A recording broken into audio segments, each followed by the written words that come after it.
Да, я уже дома завариваю ароматный чай сайган-даля с рододендроном, который мне подарила Лена, бабушка в Кённей, в таком замечательном мешочке. А тогда мне было, конечно, так грустно, что я не смогла взойти на гору. Но что поделаешь, можно было бы, конечно, остаться там, разведать другие пути. Но время и та погода, которая царила там, дымка, отсутствие видимости, и я решила все-таки идти дальше, не оставаться там в верховьях.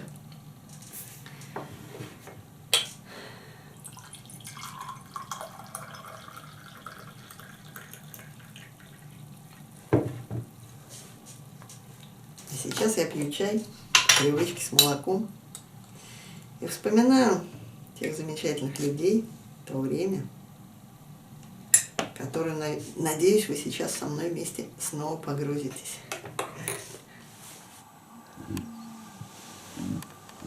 Смотрю дальнейший путь. Вокруг меня концерт олень устраивает.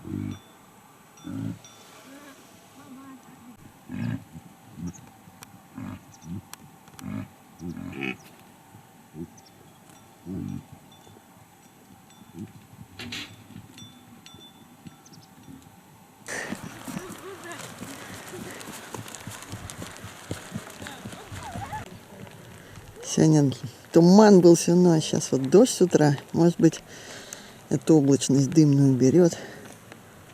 Олени вот лежат. Собираемся кочевать за перевал.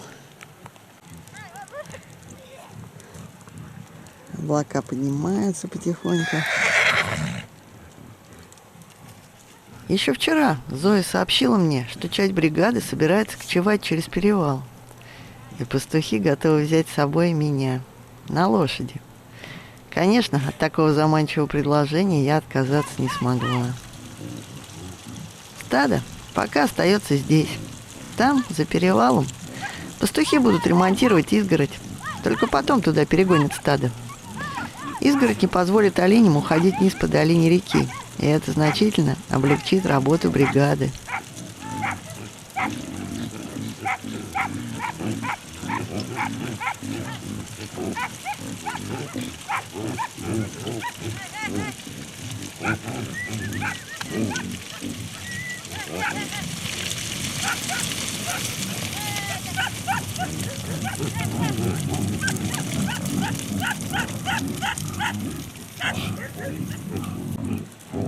Алгысу 11 лет. Он пойдет в 5 класс.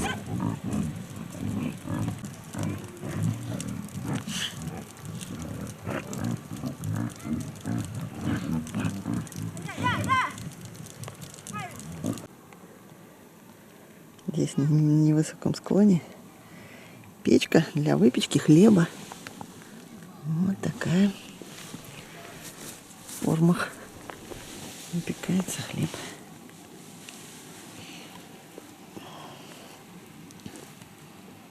Все-таки в такую погоду решили не кочевать. Вот лошадей привели, но дождь. Но у дождливой погоды есть свои плюсы. Сконденсировалась часть дыма, очертания гор стали более четкими.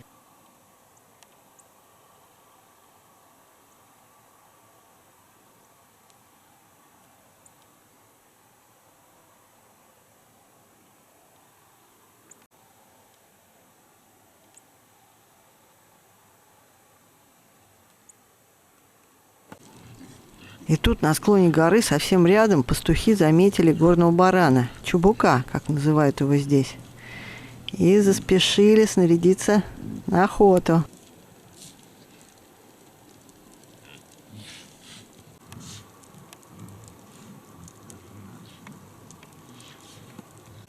Как он поймался-то? Капкан. Специально на него ставили? Или просто ставили? Для торба. Тарбаган — это сурок горный. Тарбаган? Вот это? Нет. Нет. Тарбаган поставили На тарбаганы поставили, а поймался горностайчик. Понятно. жир тарбагана или сурка. Очень ценный продукт. Его используют и в парфюмерии, и в медицине. Этот жир – дополнительный источник дохода для оленеводов.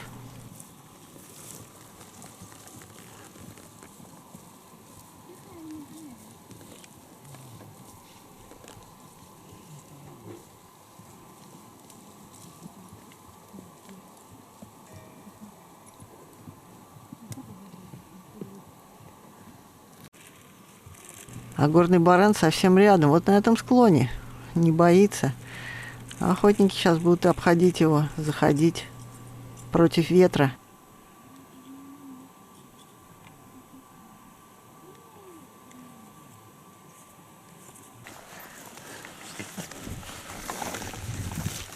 А я тем временем продолжаю изучать стоянку. Основа каркаса здешних палаток – треноги из шестов. В крыше палатки предусмотрены специальные клапаны-отверстия для жердей, которые пропускаются внутрь. Отвороты снизу плотно приваливаются камнями. Чтобы мясо мухи не откладывали. Яйца, вот оно лежит в отдельной палаточке, продуваемой.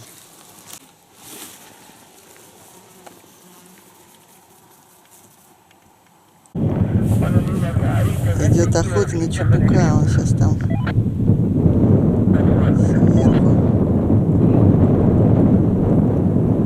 Уже два охотника поднялись туда.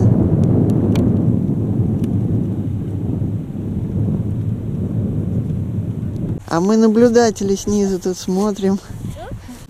Но в этот раз добыть чебука не удалось. Буянай, повелитель охоты, снова напустил на склоны густой туман.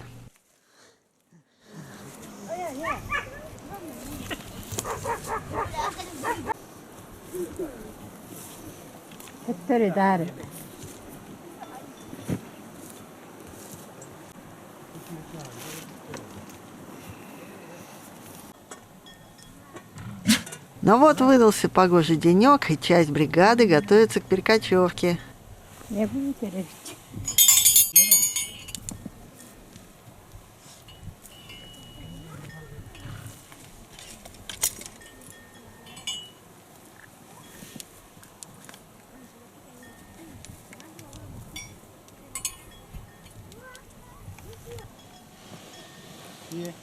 Прочь самодельная. Ну, это из троп таких, да? Да.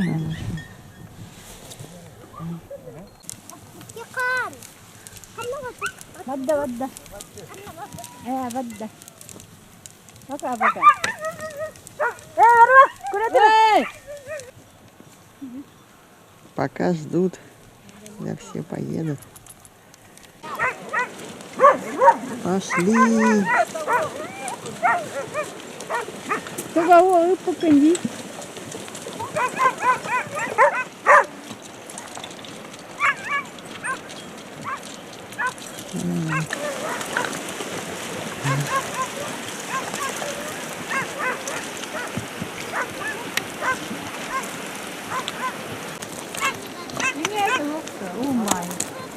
Давайте.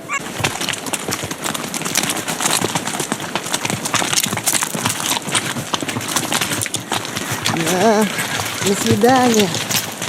До свидания, олени. До свидания, горы.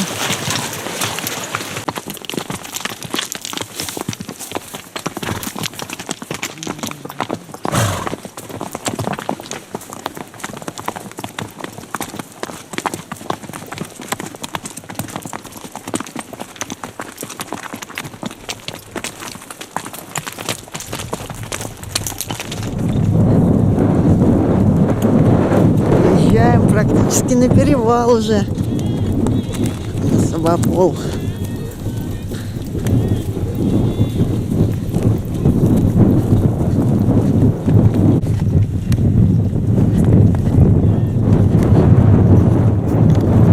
Вот он перевал, такой пологий.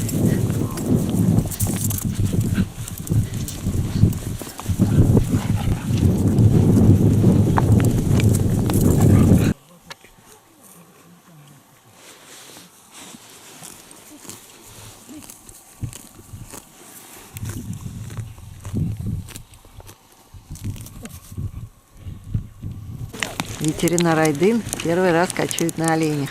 Помимо своих прямых обязанностей, прививания оленя от овода, лечения ран, Айдын помогает бригаде во всех хозяйственных делах.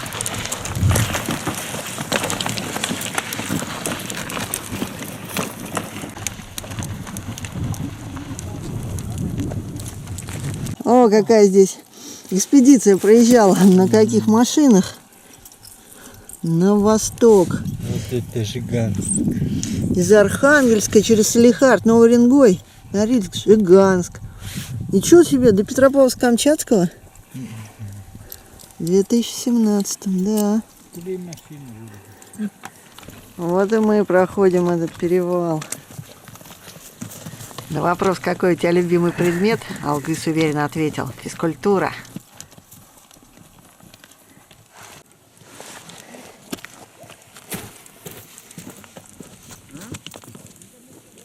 Все, теперь только вниз.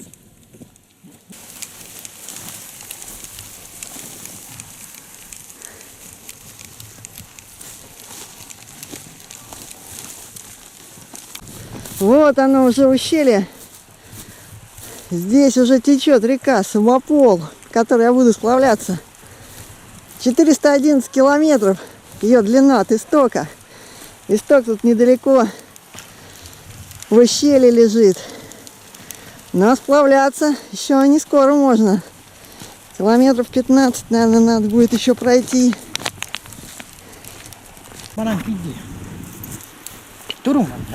По ней буду сплавляться. А они там пошли? Ну пойдем. Ага. Тут.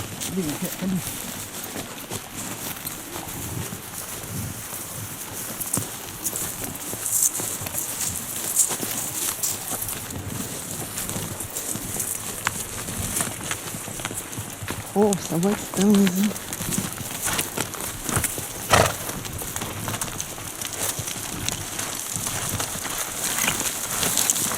О, тяжело лошадям-то. Как они притормаживают.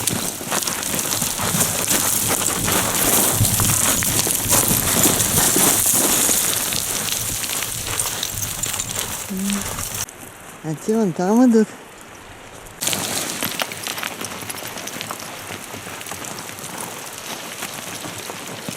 Ох, какие скалы. Там собаки туда забежали.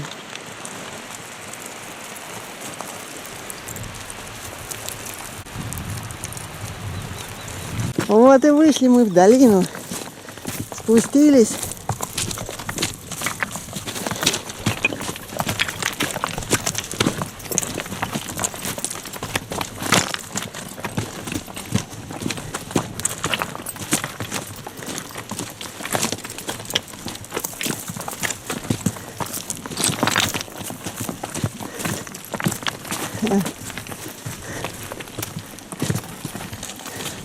Молодцы лошадки.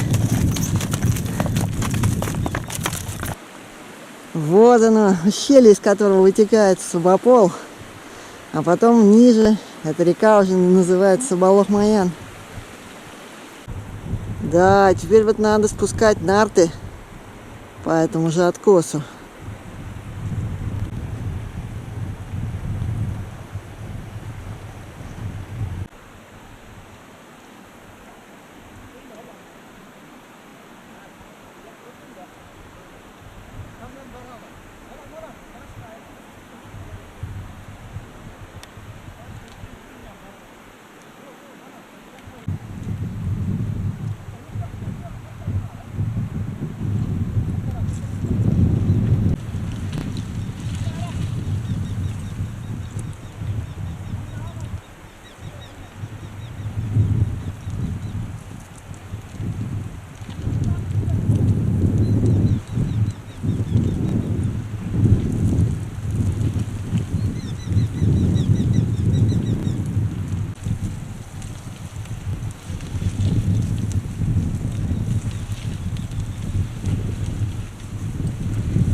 Страшно спускались, прям чуть не полетели.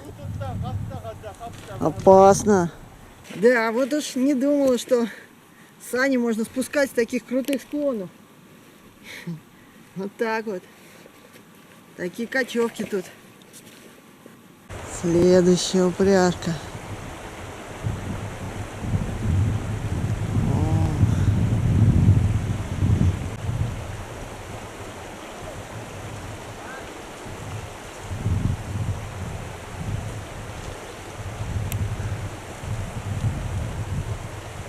Николай ведет, Айдын страхует.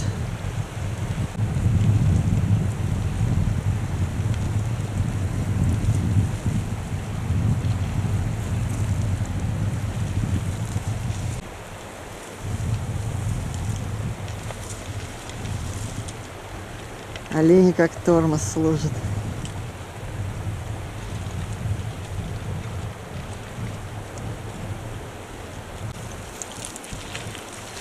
Ну, тьфу-тьфу-тьфу, это благополучно спустилось, отлично. Слава Богу, все хорошо. В санях тут и бензопила, и трос. А сколько груза они могут в санях перевозить вот так? А? Сколько килограммов груза могут перевозить? Ну, смотря как. Ну вот сейчас Если вот. снег, ну, легкие, как человек, вот, таких можно. Легкие? Ну, не очень-то легкие. Таких можно.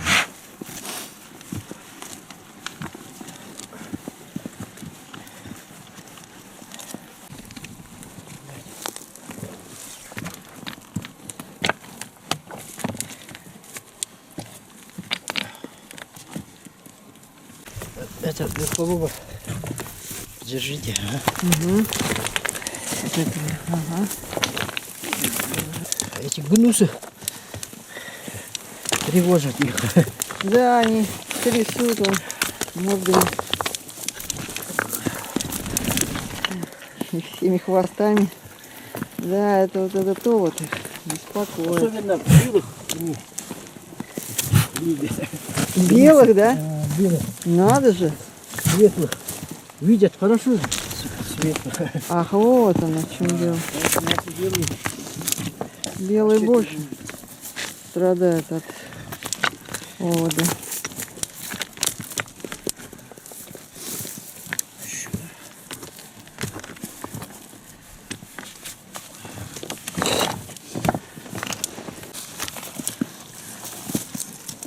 Даже на ремешочек. А седло из брезента сшито. Ага.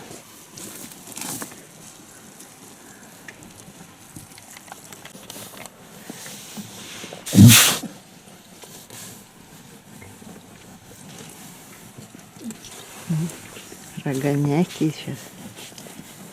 Еще пока в этих.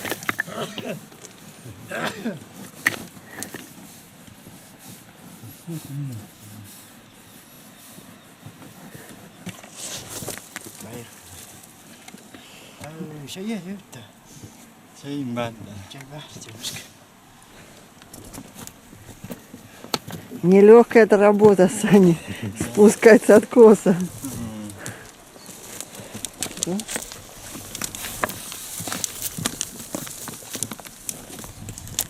Крутой перевал, да? Да, для оленей очень даже. Это экстремальная машина. Машина, да, не представляю как.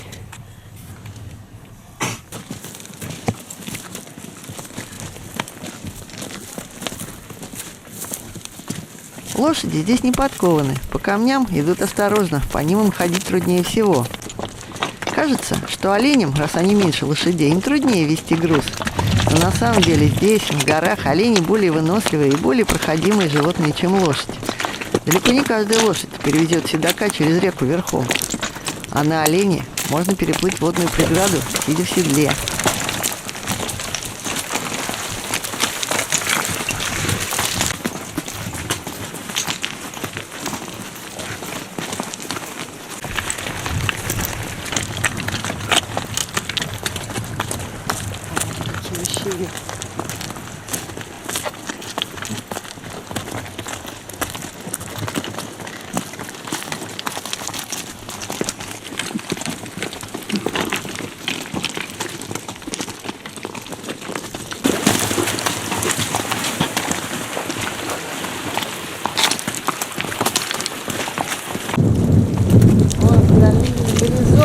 вырисовывается. Дома. Высокая гора. Самая высокая гора. А впереди еле-еле видно. Впереди все снова в дымке.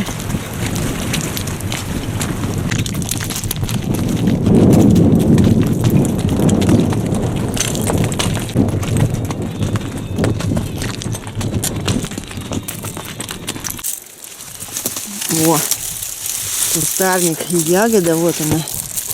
Похожа на смородину, но и не смородина. По-местному это лоули называется, такая ягода. А по вкусу похоже немножко на смородину. Они не такие маслянистые. Мало ягод. Такие смолистые немножко. Опавшие. Опавшие есть.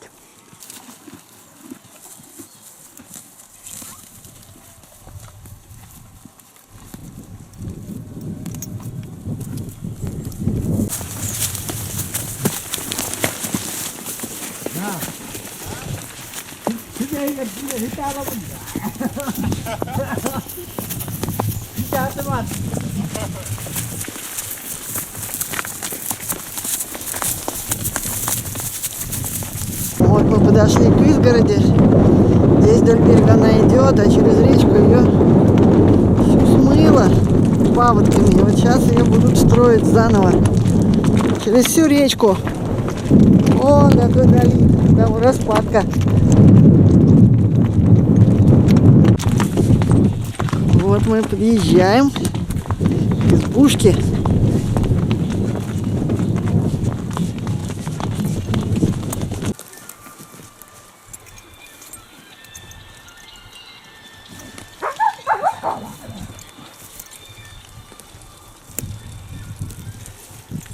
Привет, привет, собаки.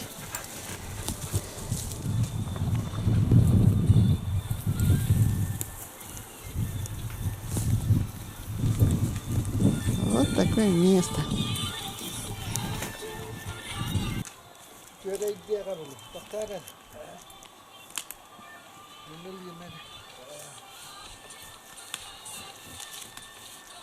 Антенна, наверное.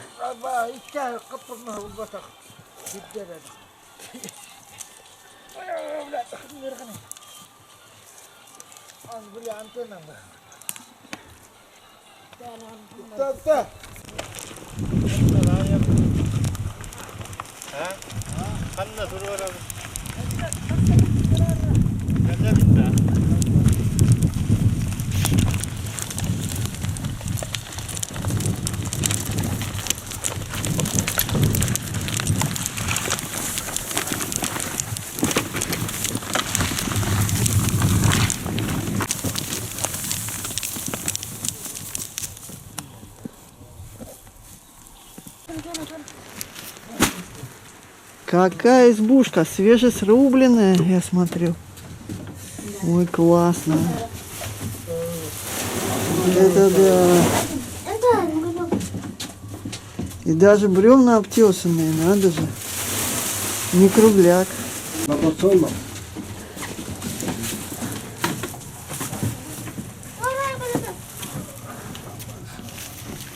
Вальничек. Вот на этой замечательной лужаечке недалеко от избушки я сейчас и поставлю палаточку. А завтра с утра уже пойду дальше, потому что здесь еще пока сплавляться нельзя. Еще мало воды. Но ничего, там уже в ближайшем распадке впадают еще две речки. Два ближайших распадка, слева и справа. Вот здесь какая широкая долина. Ну все, вниз уже тайга. Лиственница, лес, жизнь.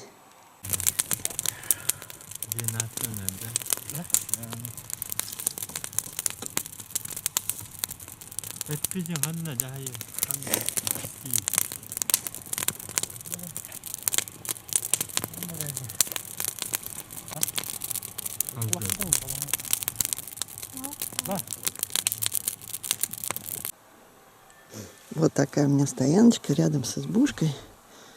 Мужики, конечно, мне предлагали в избушке ночевать, но Что ж, здесь нет, да и вообще здесь на такой поляночке под лиственницами гораздо для меня уютней. Такое местечко.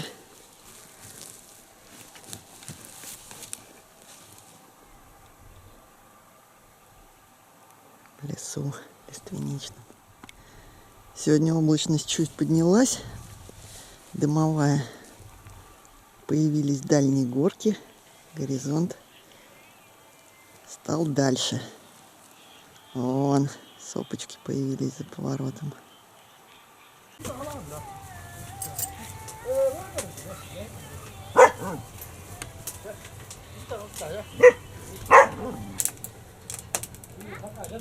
Приятно, когда в избе гудит печка. Уютно здесь, хорошо.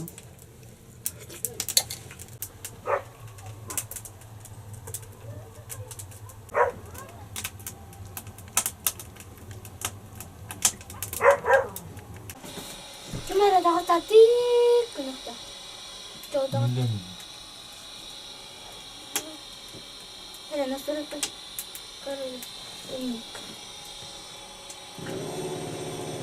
Namaskar, namaskar. Kumi ada. Patah takut apa dengan? Вот какая ценность. Вот что мне подарили в дорогу. Просто трогательно очень. Такой тяжелый, буханка. Очень вкусный здесь хлеб пекут, очень. Ну вот вода в речке снова пропала. Иду по сухим руслам, по широким разливам. Но ничего, сейчас 2 боковых притока впадают. Потом еще, я думаю, через 10 километров уже точно можно будет плыть.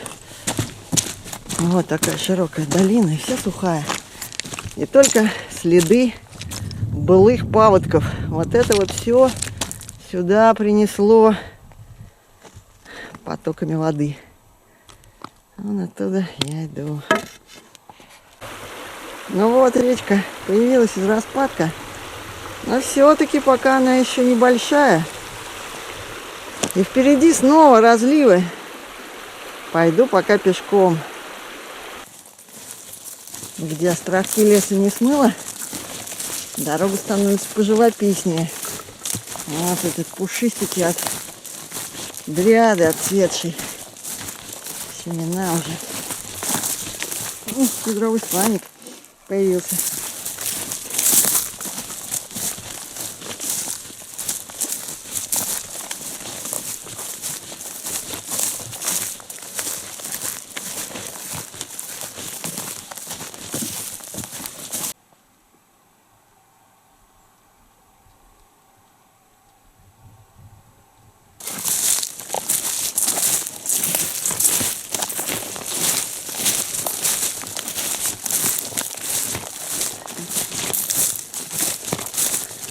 Вот такие местные одуванчики.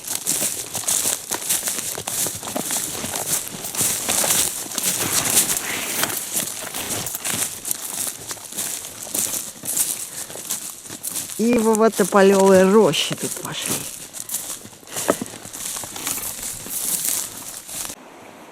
Ну вот, откуда ни возьмись, появилась речка. Может быть, уже сейчас можно будет по ней плыть. Вполне себе вода есть.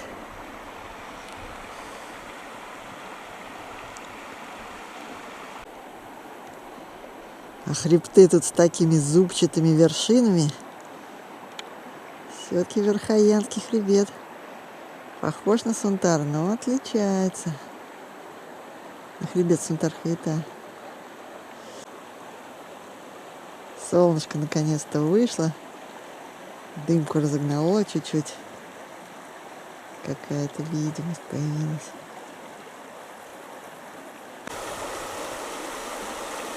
Да, воды все-таки пока маловато на перекатах. Камешки торчат. Вылезла на коренной лиственный берег, лиственничный-то. Ой, здесь так красиво. Покров брусники уже спелый. Наконец-то я дошла из этих каменных проток до леса. О, здесь уже идти здорово. Но река собирается. Похоже. Если пока не в одно русло, то воды из распадков прибавляется все больше и больше. Вот она какая тут речка.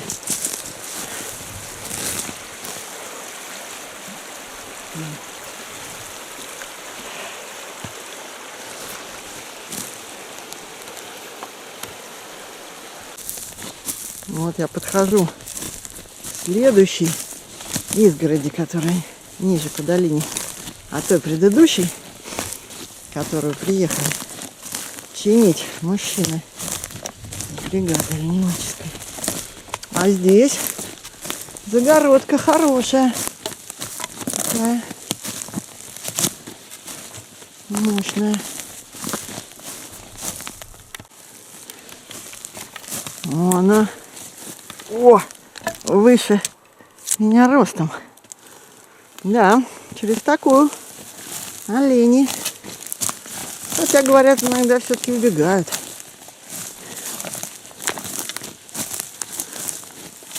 Вот такое сооружение. Только тут у обрыва. У обрыва, у реки, оно кончается. Ой, страшно даже.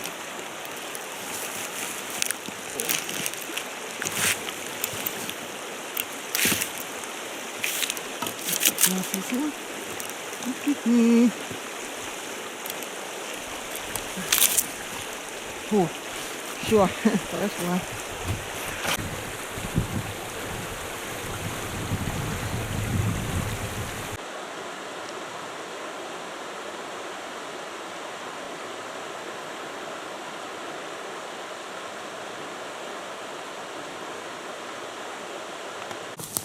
Здесь недалеко от изгороди тоже вот стоит избушечка. Меня предупреждали про нее оленеводы.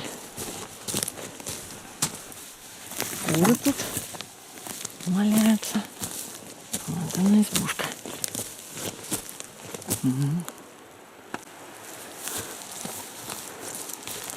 О, какие полозья мощные.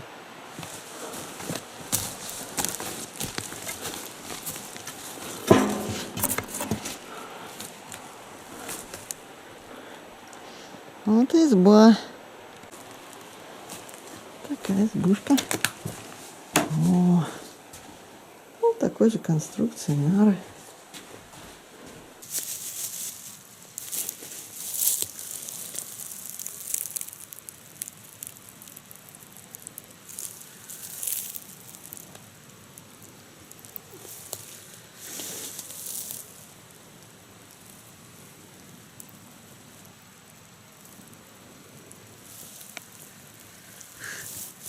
За что еще люблю путешествия? Так это за неожиданные повороты событий. Вот, встретила я добрых людей, оленеводов. Мне подарили даже банку компота грушевого и хлеб. Хлеб это в тайге настоящее золото. Такая буханочка.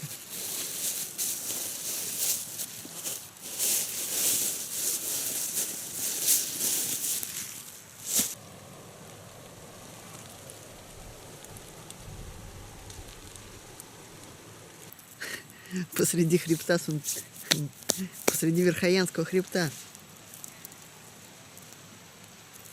И сейчас, дай бог, начну сплав.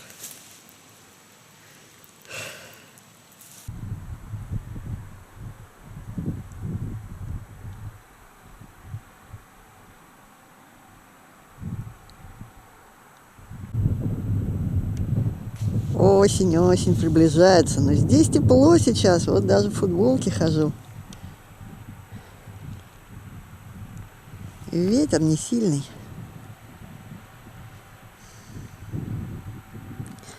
Вот туда вниз идет река Субопол. Стою на впадении с ручьем Ингари. Отсюда начну сплав.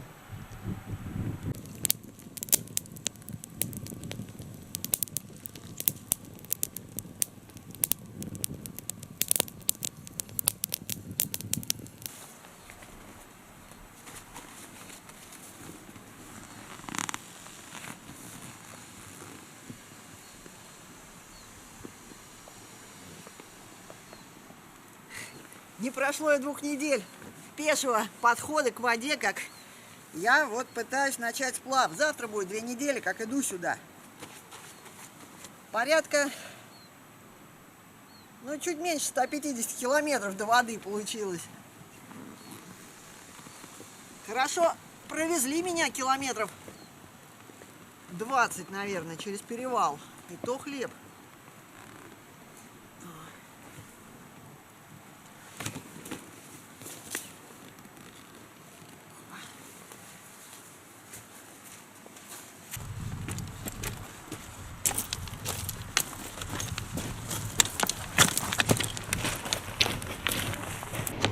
Итак, я начинаю сплав по реке Соболох. Ниже она называется. Вернее, начинаю сплав по реке Собопол. Ниже она называется Соболох-Маян. Всего с верховьев река имеет длину 411 километров. Можно в высокую воду сплавляться выше, километров на 20, наверное. А сейчас я начинаю сплав от впадения Ингори.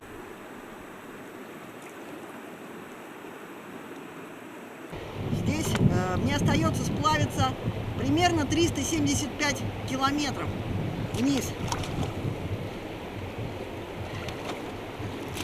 Соболох-Маян впадает в Лену, и там есть поселок у места впадения. Кыстатам. Там я надеюсь встретить людей, а оттуда уже буду выбираться в Жиганск и в Якутск.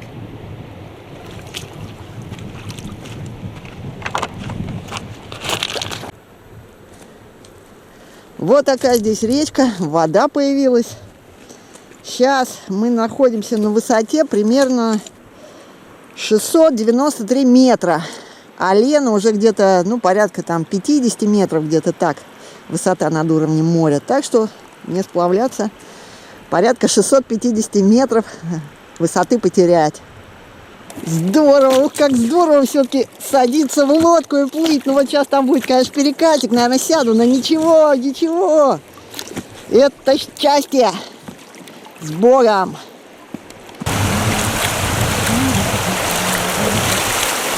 Скользкие тут камешки в водорослях. А ничего, пойдем как-нибудь. Давай, моя лодка, вперед!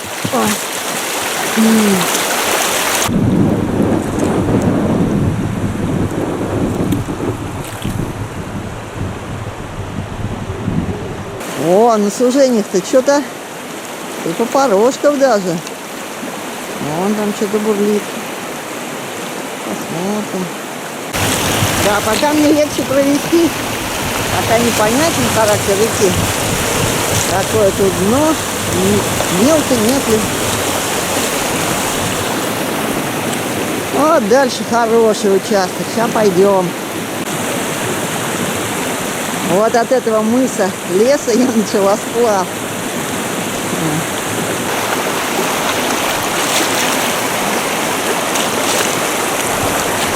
Вот. Ну, тут нормально. Глубина есть.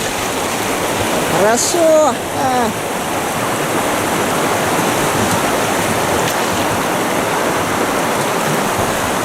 Красотища. Вот такие тут камешки на сужениях.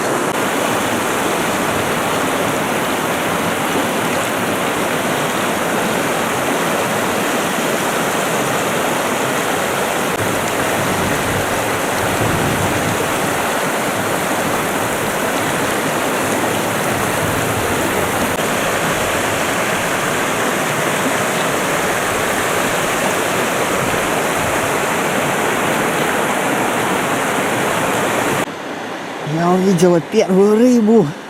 Тут под водой ходит. Знала бы, что здесь такой омуток сразу. Я бы еще постояла. Сейчас. Не, надо пробовать. Надо пробовать ловить. Все.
Наконец-то, вот она, первая добыча. Вот он, какой хариус. Красавец, небольшой, но первый, самый желанный. Спасибо тебе, речка, подарила мне первую рыбу. Ну что, неплохой улов. Не на каждый, конечно, заброс берут, но все-таки. О, впереди слив. Только не надо бы мне попадать в самую струю. Ну ладно, в принципе, можно и попасть. Не такая уж она большая. Ай, сейчас зальет. Оп. Не, смотрите, не заливает. Ну, нормально. Здесь пока еще расход маленький в речке.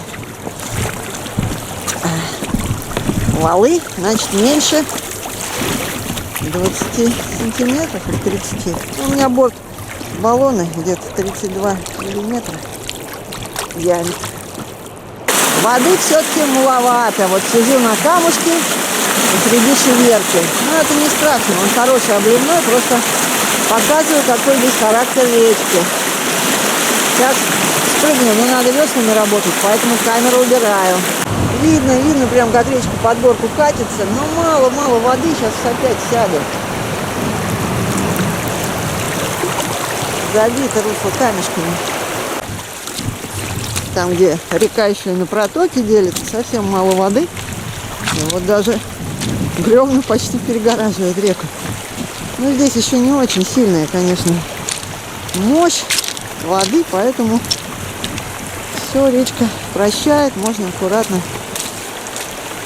все обойти или провести, чтобы здесь не драть лодку понапрасну.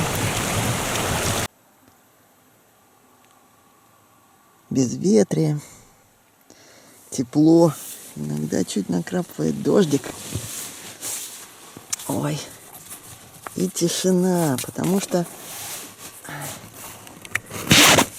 я стою вдали от речки, и здесь наступила полная осень. Вообще все желтое. Речка вон там, ближе к тому зеленому лесу. Но там дебри, заросли, а здесь хорошо. Недалеко есть одна протока. Вот в таком тихом осеннем лесу Тополево, Чузеньево стою.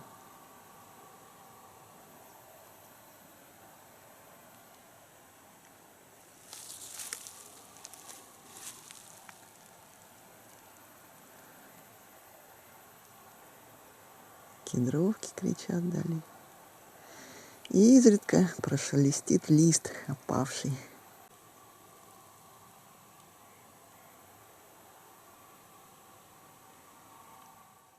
Итак, через перевал с реки Тара-Сала на реку Сабалох-Маян, или как она еще в верховьях называется, Сабапол, я прикочевала вместе с оленеводами на лошадях. Мы добрались вот до этого ручья, а потом мне еще пришлось пешком около 10 километров идти вот до этого притока Ингари, 25 километров. Этот приток от перевала примерно. И только отсюда я смогла начать сплав.